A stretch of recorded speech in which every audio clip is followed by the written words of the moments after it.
या तो वो माफी मांगे। मगर ये भारतीय जनता पार्टी के जो गृह मंत्री हैं इतने अहंकार में हैं, उनको लगता है कि वो हम लोग उनका कुछ कर नहीं पाएंगे। मगर वो जानते नहीं है लोकतंत्र में जो बाबा साहब ने हम लोग को ताकत दिया है, वोट का अधिकार, आपने इस वोट के अधिकार से पीछे करके दिखाया है। इसी के अधिकार से आप किसी को सत्ता में ला सकते हैं। तो जब वो अहंकार से भर जाएगा, जब वो बेलगाम हो जाएगा, तो आप उस वोट के अधिकार से उसको निश्चित रूप से हटाने का भी काम करेंगे। और मुझे पूरा विश्वास है जिस तरीके से पीछे यहाँ पर आप सब लोगों ने करा है, आज जिस तरीके से सरकार का लगातार जुल्म जाती है, जैसे अभी आप बात कर रहे हैं, हमारे आपके तमाम जो नौजवान साथी हैं उनकी जब आरक्षण की बात होती है, उनकी नौकरी की बात होती है, तो आज ये धीरे धीरे प्राइवेट कंपनियों को हर क्षेत्र में लाने का काम कर रहे हैं। और ये प्राइवेट लाने के पीछे भी बहुत बड़ी साजिश है कि अगर सरकारी कंपनियां रहेंगी तो उसमें कहीं ना कहीं जो बाबा साहब ने आरक्षण को लाया है वो उसमें लागू होगा। मगर जब हम उसमें प्राइवेटाइजेशन कर देंगे तो उसमें आरक्षण लागू नहीं होगा। और जो गरीब परिवार का, एक कमजोर परिवार का बेटा बेटी जब नौकरी पाता है तो कहते हैं उसकी 3-4 पुश्त मजबूत हो जाती हैं। क्योंकि जो सरकारी नौकरी होती है, जब उससे उसके परिवार को आगे बढ़ता है, उसके बच्चे पढ़ाई लिखाई करते हैं, तो वो समाज में वो भी बराबर की हिस्सेदारी का पाने का हक रखते हैं। मगर यही ये सरकार नहीं चाहती कि हमारे आपके भी घर परिवार के लोग नौकरी में आए, सरकारी नौकरी में आए। ये चाहते हैं कि प्राइवेट, जब हम धीरे धीरे सब जगह प्राइवेटाइजेशन लागू कर देंगे तो हम वहाँ पर आरक्षण जब हट जाएगा, तो जब हमारे गरीब का बच्चा कम पढ़ा है, हो सकता है उनको टेक्नोलॉजी उतनी सुविधा नहीं मिलती, उनको अच्छे स्कूल नहीं मिलते, तो जब ग्रेड सिस्टम लागू होगा, जब परसेंटेज के हिसाब से नौकरियां दी जाएंगी, तो कहीं ना कहीं हम आप छाट दिए जाएंगे उनके घर।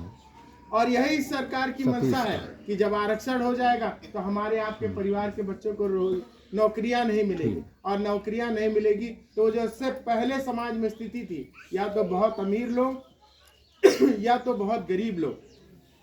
और जब ये दूरी बढ़ती है समाज में, तो कहीं ना कहीं सरकारें उसमें अपनी मनमानी करने का मौका पाती। और यही आप देख रहे हैं आज, चाहे मुफ्त में राशन देने की बात हो, चाहे आपको ये किसान सम्मान निधि देने की बात हो। एक तरफ तो आप सम्मान निधि की बात करते हो, मगर दूसरी तरफ यही जब खेती किसानी करने वाले लोग अपनी एमएसपी की बात करते हैं, एमएसपी मतलब मिनिमम सपोर्ट प्राइस, तो आप उनकी बात सुनने को तैयार नहीं होते हो।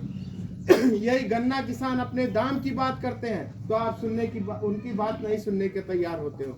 जब ये तमाम सरकारी भर्तियां निकलती हैं, उसमें हमारे नौजवान बच्चे पेपर देते हैं और पेपर आउट हो जाते हैं, वो सड़कों पर संघर्ष करते हैं, तो आप उन पे लाठी डंडा चलाने का काम करते हो। ये ऐसी बहरूपी सरकार है कि हर जगह हर स्तर पे हमें आपको ठगने का काम करती है। इसीलिए हम लोग आज विवश हैं, क्योंकि आज जो मीडिया है, आज जो समाचार है, वो भी हमारे आपकी बात हम लोगों के लोगों को नहीं बताता।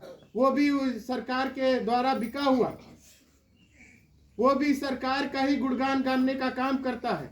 इसीलिए हम लोगों को मजबूरन गांव-गांव में ऐसे छोटे छोटे कार्यक्रम हमारे आदरणीय राष्ट्रीय अध्यक्ष आदरणीय अखिलेश यादव जी के निर्देश हुआ कि आप लोग गांव में जाइए, अपने लोगों के बीच में जाइए। और ये जो सरकार जिस तरीके का काम कर रही है, कम से कम आप जब उन लोगों को बताएंगे, उन लोगों को जानकारी होगी, तो कहीं ना कहीं आगे जब उनको मौका मिलेगा, क्योंकि लोकतंत्र में चुनाव बहुत बड़ी भूमिका अदा करता है, तो आप लोग को कहीं मौका मिलेगा तो निश्चित रूप से आप लोग सही फैसला लेंगे। और जब सही फैसला लेंगे तो ये आताई सरकार निश्चित रूप से हम उखाड़ के फेंकने में निश्चित रूप से कामयाब होंगे। और ये जब आताई सरकार जाएगी, तभी हमारी गरीबों की खुशहाली की बात होगी, किसानों की खुशहाली का बात होगा, तभी सर समाज के लोगों को मुख्य धारा में आने का मौका मिलेगा।